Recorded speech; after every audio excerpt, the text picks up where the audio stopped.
Hi, and welcome to Sports Today with me, Hannah Evans. And me, Tara Sheehy. Coming up on today's show, an interview with Clare FM's Sil O'Connor and a live feed from a 10th semi-final in Castleisland, County Kerry with man of the match Cormac Coffey. But first, a world champion boxer and one of Ireland's biggest sports icons paid a visit to the college this week. Katie Taylor visited Mary I in an effort to raise awareness about the importance of healthy living among staff and students. During her visit, the Olympic gold medalist met with the president of Mary I, as well as with staff from both the Health Promotion Office and Sports Office. Katie has been working as an ambassador with Aramark for the past 3 years as part of the company's Right Track Health and Wellness programme. Frank Gleeson from Aramark Food Services said, "We are passionate about highlighting the importance of food in relation to health and wellness. We felt this was the perfect opportunity to introduce Katie to the campus community." Katie definitely outlined the importance of maintaining a healthy diet for all those associated with sport in Mary I, and this was certainly an event that will live long in the memory of many in the college. Now for some Mary I sporting updates. The men's senior soccer team are missing 4 of their starting lineup for their upcoming game against UL on Wednesday due to academic commitments. We all know that a lot of pressure comes with playing sport, but when you add the stress of college work to this, it can be hard to get the right balance. This can be a recipe for disaster. We had a chat with Mary I's reigning Soccer Player of the Year, Paul Storen, to find out how he copes with these pressures. Sport, exercise and physical activity are crucial elements of modern-day well-being. However, balancing this interest and desire with the world of college and further education is becoming an increasingly difficult and pressurised task. I spoke to Mary I student Paul Storen, who is also a member of the college soccer team, to discuss the matter further. I think it is difficult to achieve the highest level in both college and sport, and there's similar things required for both. I think obviously hard work and dedication are needed to achieve the highest levels. I remember being young and kicking a football out the back with my dad for hours and hours and hours. I wouldn't be as good a player as I am today without it. And similar with college, you're never going to get anywhere unless you put the work in.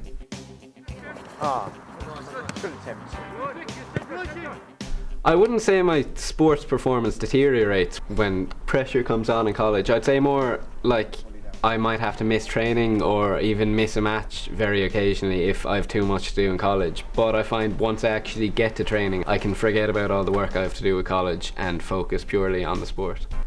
I then went on to ask him what he would like to achieve in both sport and college life.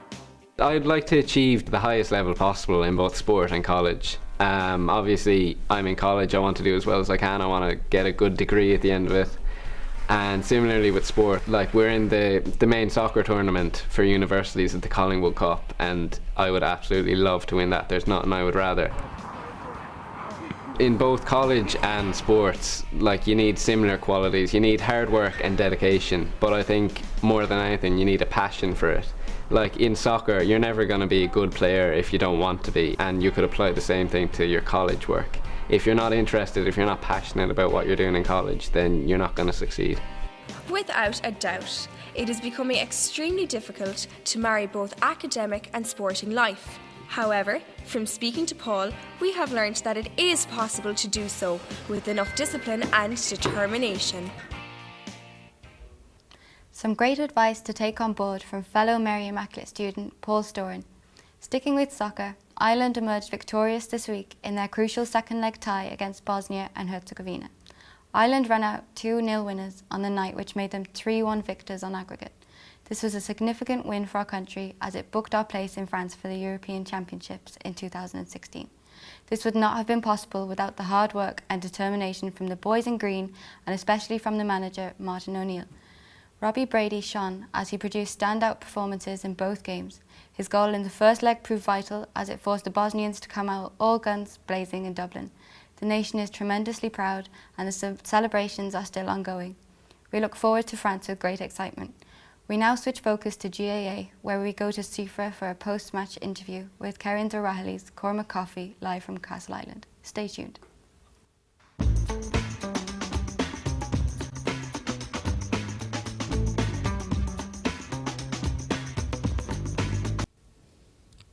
An epic game here in Castleisland, County Kerry, with Karen O'Reilly's coming out victorious after extra time.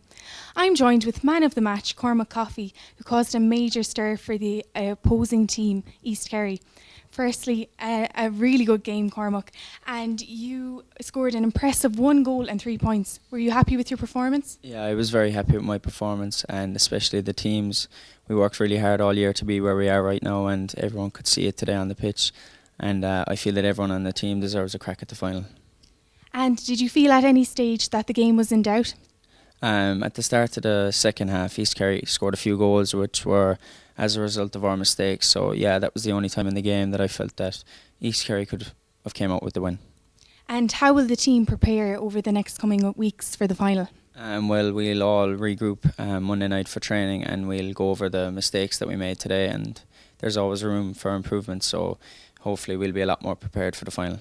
Once again, congratulations, Cormac, and the very best of luck in the final. Thanks. Now, heading to something completely different, veering away from conventional interviews such as sports players and team management, I decided to get a completely different aspect of sporting life. The significance of a sports broadcaster is without a doubt paramount,